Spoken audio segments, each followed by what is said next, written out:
just relaxed and paying attention. Well, we're paying a lot of attention tonight, friends. Welcome back to 21st Century Radio. I'm your host, Dr. Bob Hieronimus, and our executive producer and research assistant, Laura Kortner. Our engineer is Anita Brockington. There they go. Haven't heard from them in a long time. Haven't seen them in a long time. We are with our guest, Preston Dennett. And the book that we're talking about is called UFOs at the Drive-In, 100 True Cases of Close Encounters at Drive-In Theaters. And I was wondering, has anyone ever been abducted during this process? If so, I think it's probably pretty rare. I'm not getting a lot of cases of that. When I looked for it, most of these are what I would call close encounters of the first kind, simple sightings, not all of them. And there are some cases with some physiological effects or electromagnetic effects. In a couple of cases, humanoids are seen. I did find a couple of cases of people who, were abducted after visiting a drive-in, but the UFO was not seen there. But there is one case that I really wonder about, and I know the witness does as well. His name is Scott Santa. Oh, Scott. And his case was one of few that I did find in books. His case was originally researched by Ryan Sprague in his book Somewhere in the Skies, an excellent book, and was really the only case that I could find in other books. Most of these are from newspaper articles, perhaps like MUFON and NUFORC and other UFO reporting centers. APRO provided some cases, various researchers, but most of these I don't think researchers have even heard of. This is a pretty interesting case. The witness provided a nice, long, detailed account of what happened. And his name's Scott. This was in August 1974, Ascot Park Drive-In in Cuyahoga Falls, Ohio. Number of cases from Ohio, by the way. I think that's one of the more active states in terms of this. California, Texas, Arizona. Well, it's all over the U.S. Mm-hmm. I found maybe 10 states, 15 that didn't have sightings. And this was a doozy. This is probably the granddaddy of all of these cases. And he's at the theater with his friend. He's a young man and doesn't really remember the movie when suddenly everyone sees, this very large black object, kind of boomerang shaped, triangle shaped, sort of a V, sort of a wide V, come very low over the theater, from behind the theater, or over it kind of, very low level, and was bigger than the theater parking lot itself. So this thing was gigantic. And as soon as it comes over the theater, as soon as it hits not hits the screen, but reaches the screen, everything goes black. The movie goes off. Any cars coming in or out, they go off. All the lights around the theater are off. The snack stand, everything is pitch black. This thing comes right overhead, and he says you can almost hear this kind of thrumming in your body, sort of. It's vibrating. His ears popped. They pop out of their car. They're looking up at this thing. Other people are looking at it. No one's really panicking. They're just, as he said, zombified, which I thought was an interesting term, because I've heard that before. Sure, in a few other cases. Mm-hmm. And so they're just staring up, looking at this thing. He says it was totally silent. He described the Oz factor that we hear in cases, this eerie sort of bubble of silence. And this thing doesn't stop, as far as he can tell. It's just moving very slowly over the theater, fast enough where he could run it. It was low enough where he felt like he could probably hit it if he was to throw a rock at it. And keeps moving, goes over the theater and off and overhead behind the projectionist, and moves on, at which point, like a switch is flipped, whoop, the movie comes right back on, all the lights, everything, the snack stand, everything just suddenly powers up, and everyone, what do? They just get back in their cars and start watching the movie. including him, and didn't think about it. They forgot. They absolutely had no reaction. And he remembers this.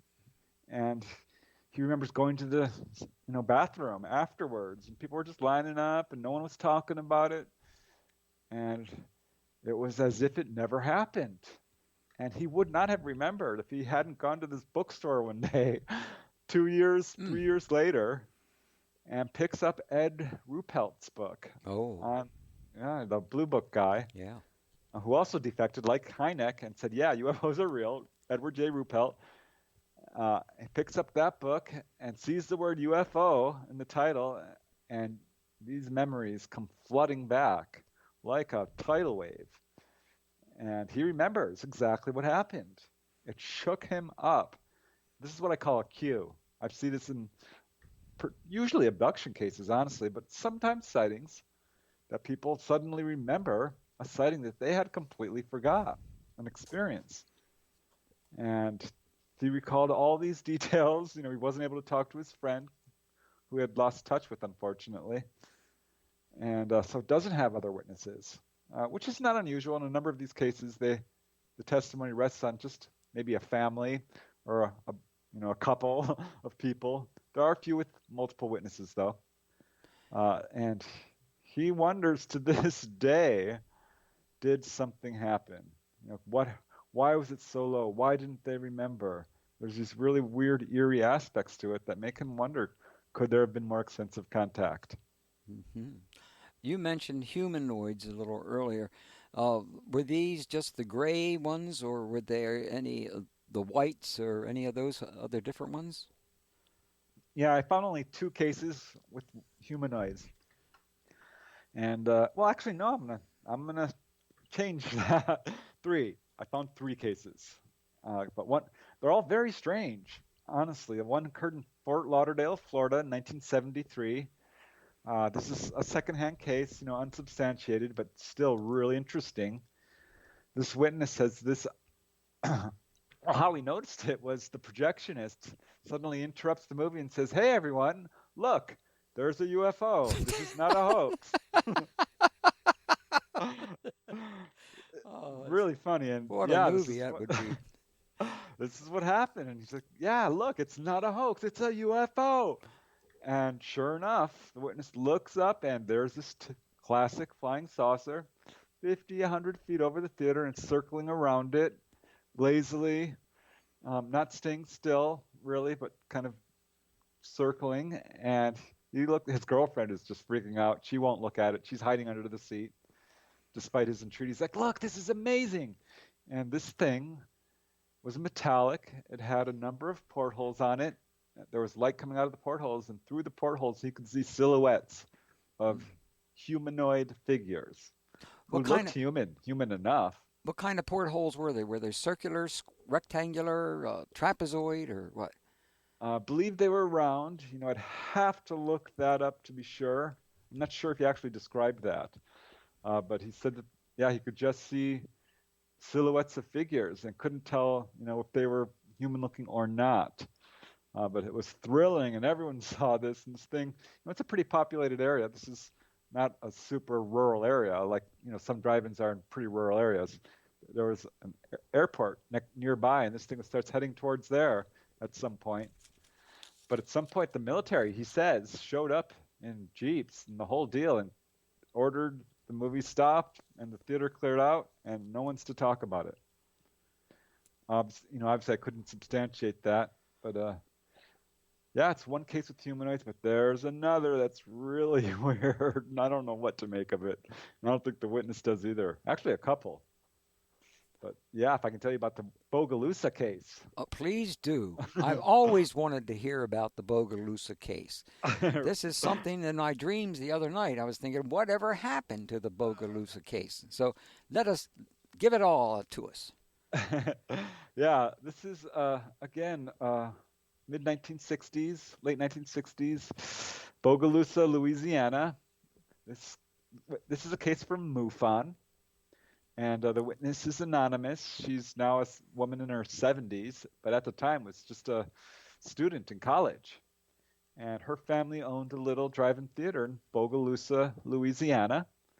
And normally she'd be helping them out, but she came late that night. She was coming back from school, and the movie was already started. Her parents were running it in the projection booth, so she puts on a load of laundry and decides she's going to do a little night hunting. They had a little rural area behind the theater where she could find, critters that she could hunt. And so she pops on her helmet with a light on it, a little searchlight, and grabs her rifle, keeps the light off because she doesn't want to scare away the critters, and heads to this little pond that she knows she'll find game at. This is about less than a quarter mile from the theater itself, or the projection booth at least. She can see the movie, it's playing, cars are there, and as she comes over this little rise, she sees this giant disc. It's a classic flying saucer.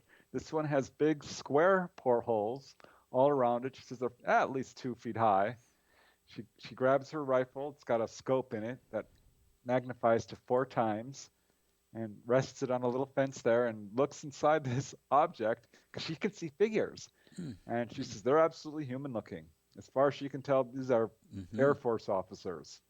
This is what she's thinking. I'm thinking she might be jumping to a conclusion here. Yeah. That these could be just human-looking ETs, because we do see this as well. She says they were wearing uniforms. She couldn't identify them because there was a bright light inside this, and they were, all she could see were their dark figures. They were absolutely human-looking, and some were at panels, and some were going to the front of this craft, right in front of the windows, and watching the movie, just watching it. And she watched this for like 15 minutes. This is a perfectly silent object. She's right. She says 100 feet away, so very close. And this thing is, right off the ground. It's almost landed. It's like 20, 50 feet up. And after 15 minutes of watching it, she decides, she comes from a military family. Her dad was in the military, and he used to talk about how they'd play jokes on each other while in the military. And she's like, all right, that's what I'm going to do. I'm going to turn on my headlamp right into this UFO and play a little joke on these guys. And that's what she does. She flips on her headlamp, shines it right into the windows, and the reaction is immediate. Suddenly the yellow light inside turns to bright red. The UFO powers up. She can hear a loud whining noise, which she said was very much, if not identical, to the sound their own generator made, the one that they used to power their theater, theater lights. That was interesting to know there. Yeah. So, but I don't know. I don't know about this case. She thinks it's military, and I'm questioning that because it just doesn't seem like a likely place for test craft to be. And I don't know. At any rate, this thing powers up and quickly starts to move off, gaining speed, puts on a red light and a green light. We see this with UFOs, by the way. They will mimic themselves as planes, and starts to move off into the distance. It's still clearly a saucer. She can see it, so she's going to go get her dad. She's a long-distance runner. She's, doing marathon running in college. Takes off top speed to the projection booth, which is, a few hundred yards away. And gets there, she's breathless. She's like, Dad, look at this thing. And he's freaking out because she's freaked out and looks up at this thing. She's like, what do you think that is? He looks at it, he's like, well, that's a plane. I think he just automatically assumes, seeing the red and green lights. By this point, it's pretty, much moving off into the distance. And she's like, no, Dad, it's not a plane. It was saucer-shaped and was totally quiet. And he gave her that kind of sharp look, like, are you on drugs or what are you talking about? And she kept quiet. She's like, fine, don't believe me. And she didn't tell anyone. She told no one for decades.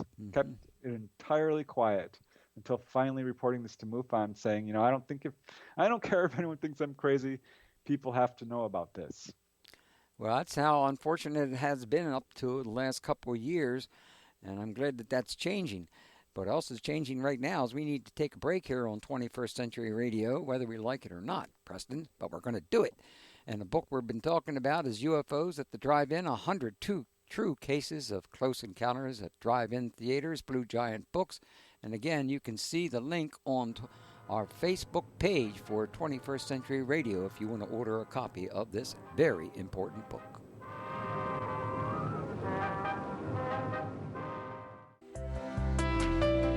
This is David Jacobs. I'm the author of Walking Among Us, a retired professor of history of Temple University, and you are listening to 21st Century Radio with Dr. Bob Hieronimus.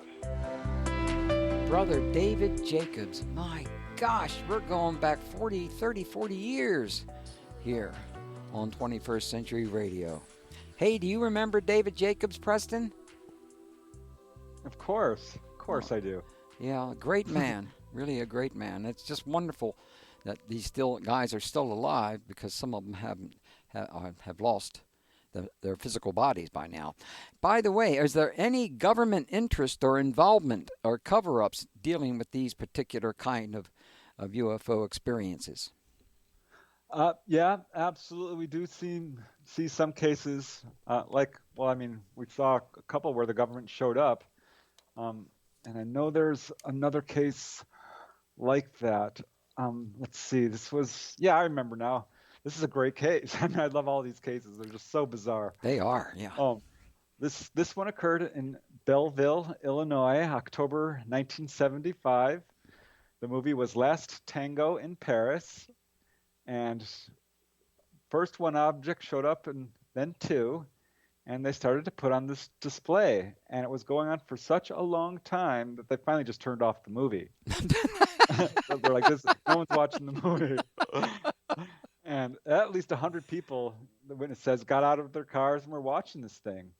And just watching these objects put on a show, which got cut short when military jets appeared over the theater and chased them away. That's the usual way it happened, though, wasn't it? In the past, Yep.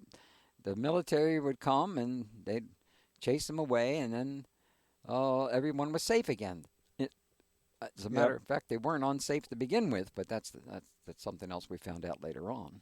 So yeah, they're usually not actively covering up, but they're chasing the objects away or quashing news stories, as we've seen. Some people have called newspapers and got no interest from newspapers or police. So I found 100 cases. I'm guessing you could times that by easily 10 or 20 or 100. Because most people don't report their sightings. That's right. That's correct. They don't want to be embarrassed by it, and they feel like some people just feel like that something is bad, and they don't want to be linked to it in any way whatsoever. And that's mostly your fault, though, isn't it, Preston? I'll take the blame. Fine. Yeah, well, it's a good thing. It's a good thing. A lot of us take blame for things that other people have done. Now, do they ever affect the movie itself? That is, are there electronic magnetic effects that go on as they're hanging out watching the movie? Yes. Yeah, it's not super common. I mean, we did see that in the Ascot Park drive-in case. A real dramatic example like that is July 1978, Blue Ridge Drive-In, Saylorsburg, Pennsylvania. So they first noticed something strange when the speakers began to fill with static. Mm-hmm. And they're like, what's going on? And then finally they hear this low humming noise. And this object appears, and it's coming right over the theater again. And as soon as it gets right over the screen, this picture on the screen itself became very distorted. And the object didn't remain long.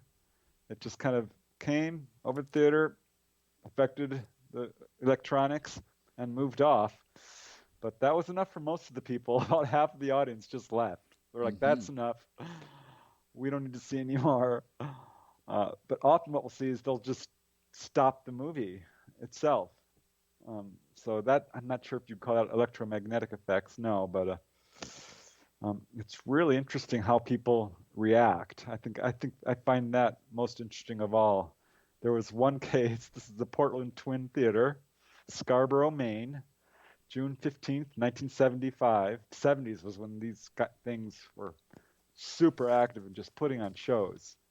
The drive-in theaters were really strong. 50s, 60s, and 70s and started to fade away after that. Mm. So this is when we see most of these cases. But I do have modern cases. At any rate, I'm getting sidetracked. Portland Twin, Scarborough, Maine, June 15th, 1975. This object is coming pretty low, and it's approaching the theater. It comes over the shopping center overhead. The witness can see people looking up at it, dropping their shopping bags and running for their car. And this thing comes right over the theater. It's about 50 feet overhead. Just 50 feet. Oh. Yeah, maybe 75 feet high, and comes right over it, and it moves right over the screen and hovers 15 feet over it. And this causes a complete panic. Cars are driving off with the speakers still attached. They're not even bothering to move them. That ought to cost them an awful lot right there. Those poor Right. theaters. Jeez, And pretty much clears it out of maybe 15 cars, including the witness, stayed behind. And once this object did its duty on this theater, it's a twin screen, right? Mm-hmm. It moves over to the other one and parks over it and clears out that parking lot. So these cause panic in a lot of cases. And that itself makes these cases significant. Like what happened in China. Oh my goodness. Yeah. I mentioned that in the beginning, but you want to go over that? That was 300 people. Actually, there was 3,000 altogether, but 300 actually had that experience. Yeah. This is a major thing. This isn't technically a drive-in theater.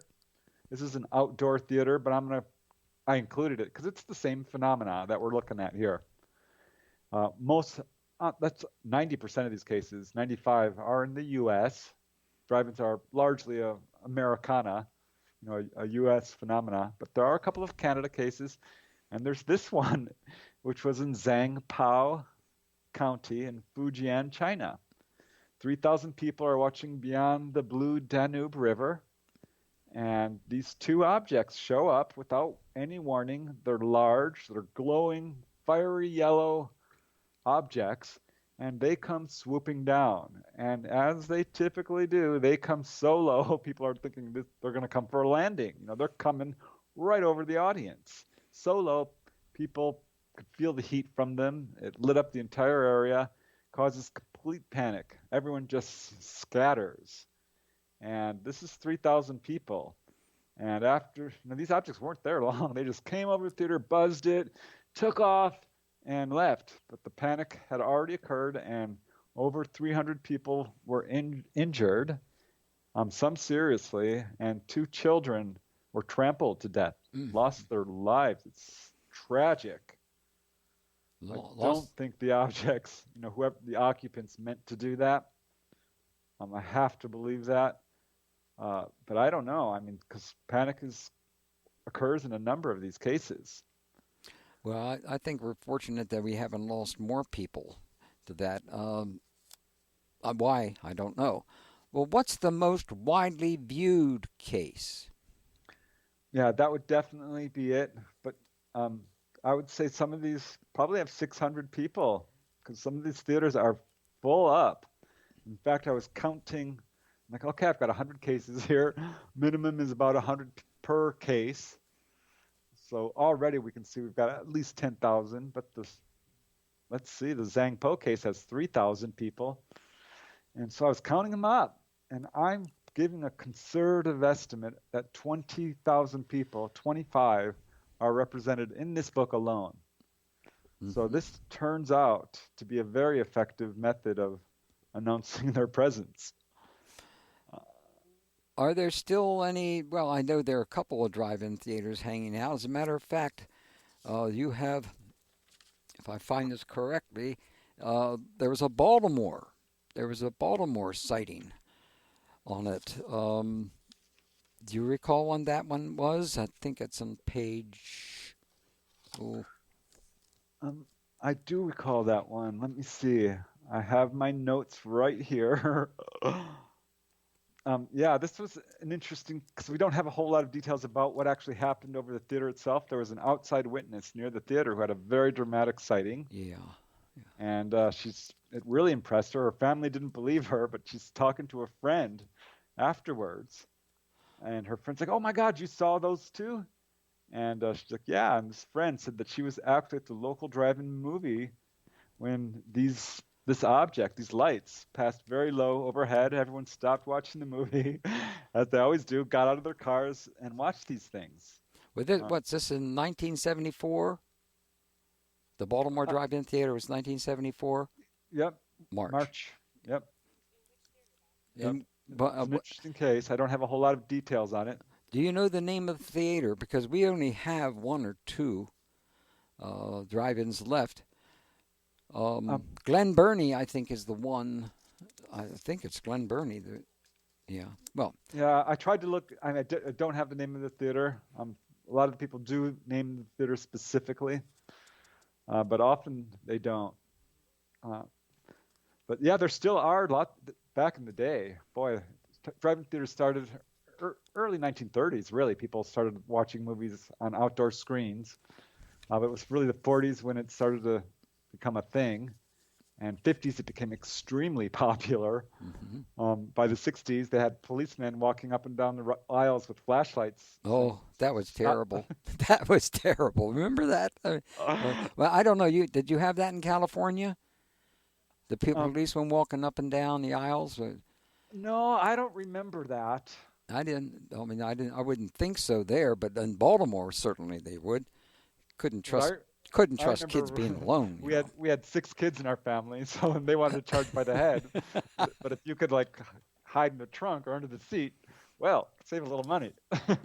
Yeah. Oh, that would be the trick that most of Baltimoreans would do. They would put a couple of people in the trunk and not tell anybody, but then again, they would be watched, and they would get caught later on because the kids had to come out of the trunk sooner or later. I saw that happen a few times. Are there... Oh, wait a second. Yeah, I think I covered that. Share with us what happened in September 1956 at the Florence Drive-In Theater in Florence, Kentucky. This is on page 44 of your book. Let me see. September 1956, you said? Yes, sir. Okay. In Florence, Kentucky. Kentucky. I'm not sure I remember this case that well. I don't know how you can remember them all. Okay, here's my notes. Yeah, this is a big theater. 700 people. 700 were there, and as the newspaper said, because people did report this to the newspaper, and that's how a lot of these cases got known, was that the best show was not on the screen but in the dark sky.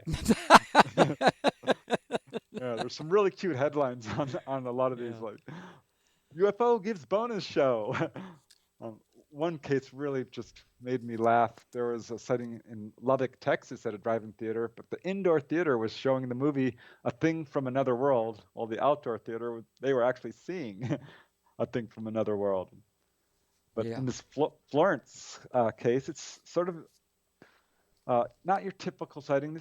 I'm wondering if this is a random flyby or not. But what happened was this plane was flying overhead when people looked up and saw this plane was being followed by a strange light, a quote, mystery light, which was trailing behind the plane. And this is something they do. They love to follow cars. They love to follow planes. They love to swoop down over drive-in theaters. I've heard at least 3 people tell me this. Maybe teenagers are driving these things. That's what it kind of sound that way. Right? And I have to wonder, because I do have a case, which was, in my book, Onboard UFO Encounters, where a guy was taken into a UFO on board to the control room, and the 2 grays were in their little seats there, and they're flying this thing around. It's darting at right angles. It's dancing. It's doing that weird display kind of behavior they sometimes do. And he had the distinct impression they were teenagers, because they were trying to learn how to fly, and we're discussing their maneuvers, and we're learning. But he had the real strong impression they were young, gray teenagers. So yeah, maybe these are teenagers. And in the Florence Drive-In Theater case, this object returned when another airplane came overhead and again started following this plane. So I have to think that it knows it's being observed. And as one witness said, Jack Julie, he told reporters that This was the most unusual thing I'd ever seen. So I don't know. There are some really, my favorite cases are the ones where people kind of react. Like one case, this is one of the cases that actually got me to write this book. I told you I found 3 cases in a row in Colorado. Well, perhaps we could continue that after the break. This is our final break here on 21st Century Radio. So we're going to take our final break here, and then we'll continue on with our guest, Preston Dennett, and UFOs Close Encounters at drive-in theaters. And, of course, you can subscribe to your YouTube channel and listen to previous 21st Century Radio programs for free.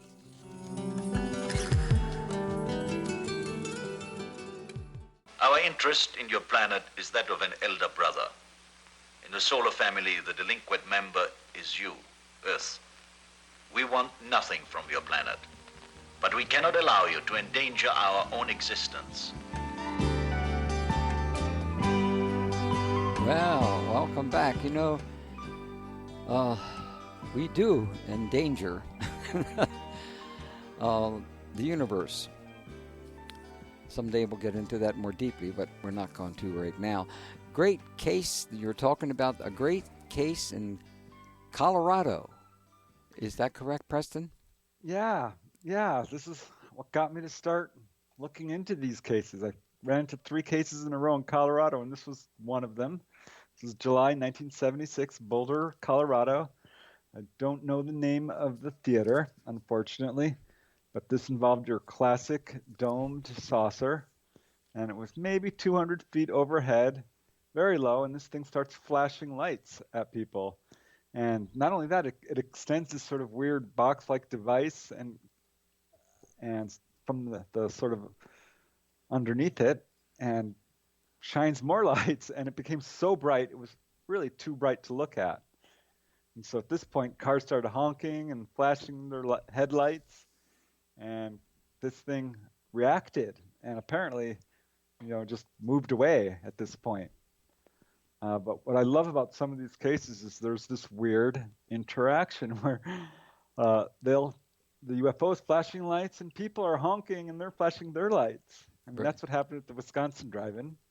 Yeah, I was surprised at that. I mean, because in many of the cases, that's what happened. There was great disturbance, but there was no fighting or any of that kind of thing, was there? No. These are very, sort of peaceful encounters for the most part, except when it causes panic, which it does happen in a good number of these cases. But sometimes people just react by flashing their lights and honking their horns. This happened at the Wisconsin drive-in in 1977. Same thing. Metallic disc, 50 feet overhead. People honk their horns and flashing their lights, and this went on for 5 minutes. People are running to the snack stand, using the phones. And the witness actually does know the name of the theater. He knows the name of both movies. It was a double feature. But he's looking for other witnesses. So he's withholding this information in the hopes that someone will eventually step forth. So UFO occupants have very little fear about being observed. And they share with us, I was going to ask you to share with us the CAM. This is the one in Honolulu in June 1973, drive-in theater there, which had one of those particular experiences of fear. Yeah, this is the only one I could find in Hawaii, and this was in some ways kind of a flyby, except for the fact that this came right over the theater, very low level, in a way that was immediately obvious. Everybody saw this thing. I mean, there is no mistaking it. And same sort of thing. People flashing their lights and freaking out. And, not freaking out, but definitely they saw this thing. It didn't seem to react. I'm not sure why, but it's definitely fits the pattern of these cases where these things come very, very low. I mean, this was 200 feet over the theater, maybe, and big, 90 feet wide. So Very interesting, and I just love how people like honk their horns because what else can they do? Well, the husband in that particular situation said that he thought that someone threw a frisbee or a pizza box over our car. And I took a direct look at it, and it was something else entirely. It was a large UFO headed toward the sea, but it Yep. was only 200 feet above and about 75, 90 feet wide. Whoa. That's what I call theory. Well, Hynek actually coined that term, theory escalation. Ah, I see. You know, Thank you you. start going through a list of what is this thing? What could it Mhm, possibly mhm. be? And these things are totally silent. Yep, in most cases, yep, absolutely. Some of them are so. Here's one. This is definitely one of my favorite cases. I didn't mention it for whatever reason because there's just so many. I mean, we're not going to be able to cover them all. Let's face it. But this is a good one, and I wish I could have talked to the witness. This, I believe, came from MUFON and occurred in June 1964, Atlanta, Georgia. I know a person who lives there. She says it's only one of these three theaters. One's called the Starlight. I'm like, well, that doesn't help because that's the most common theater name. There are hundreds of theaters called the Starlight. Hmm. But this is a great case. You know, there was playgrounds, bleachers. This was a full-on theater, and all the kids were in the bleachers when one of the kids shouts out, "Hey, there's a UFO, everyone!" And it's kind of on the tree line, a couple of 100 yards away, and it just floats by. And everyone's like, wow. And it moves off, disappears, and everyone continues watching the movie like it was nothing, which was strange. But this thing, that was just the pre-show.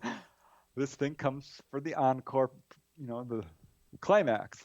And this thing comes straight for the theater, very low. And it's maybe 30 feet in diameter and heads right over the bleachers themselves, causing every single kid on that bleacher to run for their life. And the main witness, he was with his cousin, runs to the snack stand for cover, and is hiding there while everyone's panicking and running around and screeching out of the theater. He's looking for his parents because he can't find them in all this panic. Finally, he decides it's safe to step out from the safety of the snack stand. And they look up, and this darn thing is right over the snack stand. It's right overhead, and big and low. And finally, he sees his mom. She's waving at him. He's like, "I'm over here," and he runs for her. And yeah, it's such a dramatic case where these objects come so low. There is no doubt in my mind, or certainly in the witness's mind, that they want to be seen. Well, at least that was the as long as we had these kind of movie theaters on the outside, we don't seem to have too many of them anymore. And as a matter of fact, would you say it's more popular than the pandemic? Yeah, Yeah, yeah. there's definitely been an uptick. I do have modern cases. Following the That's right. 1970s. You got one all the way up into a couple of years ago.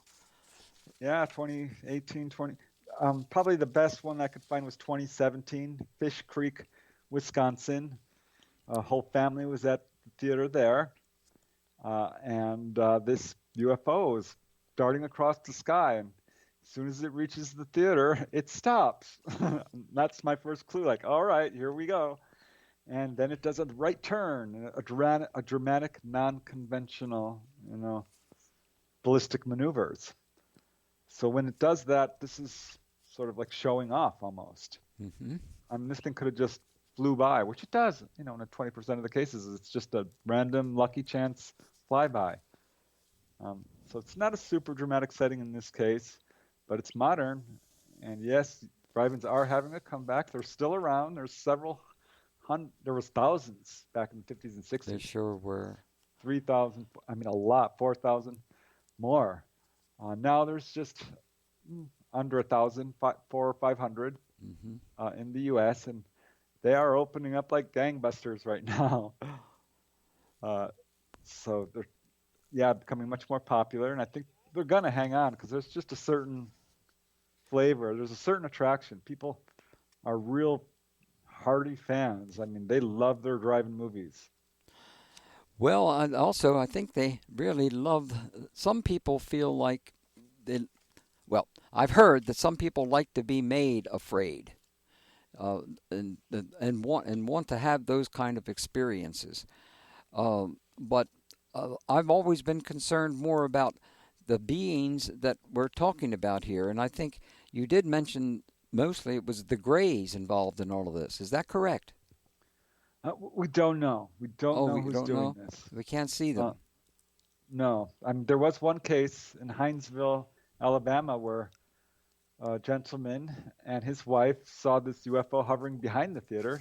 It's not too far away, but it was certainly very low in the sky. And it sent out a beam of light, and this beam of light kind of separates from the UFO itself. That's, you can't explain that. Beams of light aren't supposed to do that. Hits the ground and comes back up, and it's got a figure inside of it, and it's spinning around, and they, again, can't tell. They can't tell if this is a ET or a humanoid or a human or what. It's got arms and legs and a head, and it's spinning, tumbling in the light, and pulled up into this object, which moves away. So I think they had an observed abduction. I don't know. What about the possibility that some of these UFOs may not come from outer space, but inside our planet? I can't discount the possibility. They've been around for a very long time, and stars are far away. I do believe they have faster than light travel, just because, or subspace travel, perhaps, because we do see them defying physics as we know them, turning at right angles, becoming transparent, changing in size, changing in shape, and doing all kinds of things that we can't explain. But, I think there probably are bases. It would make perfect sense. There are certain areas across the U.S. and the world which are very highly active. I did a study of, the underwater UFO activity off the coast here. Underwater, right. Here in California. I think there might be a base here. There's been a lot of discussion on that, that's for sure.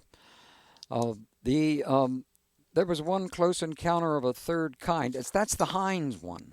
That's right. Yeah. The Hines one in Georgia. That was I really enjoyed that particular situation because there was a lot of possibilities there. But the fact is, we have been visited for a long time on this planet, and it's taken such a long time for us to really understand that we are part of a universe that has many different types of beings in millions and millions of different places. And this is something that I think hopefully will be understood so that we on this planet can put ourselves back together again and stop fighting each other instead of trying to understand we are one people, in my opinion, on one planet, and we need to work together. That's not where we are right now, but I think the ETs know that that's how you got to act because they are generally a lot smarter than we. Would you say that? Yeah, I'm not worried about them taking over anything. They could have if they wanted to. That's correct, yeah, that's correct. It makes no sense. And if you look at onboard experiences, you don't see evidence of there's not all pleasant cases, don't get me wrong, but ultimately what's happening to people does have a lot of positive aspects. People are being healed. They're being given warnings. They're being shown the control room. They're coming back spiritually transformed. I'm very positive about all of it. You sure are, and especially that one very large book on healings that you did, UFOs and healing. Yeah. That 300 cases. Yes, that's really substantial, and I've always pointed to other people about reading that book when they talk to me about fear. And we're just about almost out of time here on 21st Century Radio. Preston, thank you for joining us. Obviously, we're going to be asking you to come back on because your stuff is so new and fresh. I think other people need to hear it as much as possible. Yeah, I really appreciate it. I had a lot of fun. This was a blast. Yeah, thanks. It always is. It always is. That's a good thing to. Well, how long have we known each other? Maybe other lifetimes. Who knows? Forever. I mean, when my first book came out, you guys, I contacted you, and you very graciously responded. Well, it was a good book. Okay, well, I hope you have a great weekend. It's over, and we'll be seeing you in the coming years, in a couple of months.